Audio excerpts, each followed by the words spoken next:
सुट्टीमध्ये पगार कट होतो, कारण तासिका तत्वावरती आम्हाला नेमलेलं आहे ना.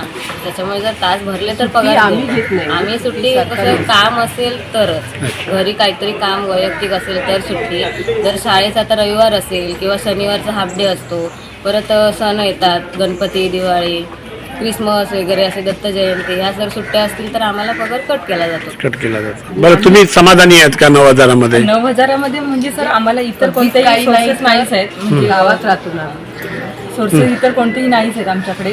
तर आम्ही आता 9,000 आम्हाला त्याच्यात आम्ही समाधानाने आमच्या कुटुंबाचं पालनपोषण करतोय. परंतु 9,000 ते आमच्यासाठी पुरेसे नाही आहेत. परंतु अगदीच बेरोजगार राहण्यापेक्षा आम्हाला जे 9,000 मिळतात ना, त्याच्यामध्ये आम्ही समाधानाने काम करतोय. कारण आम्ही DED BED करून जवळजवळ 12 ते 13 वर्ष झाली. आम्हाला अद्यापही अजून CTET TET पास असून सुद्धा नोकऱ्या अजून शासन भरती नसल्यामुळे, शिक्षक भरती नसल्यामुळे आम्हाला नोकऱ्या मिळाल्या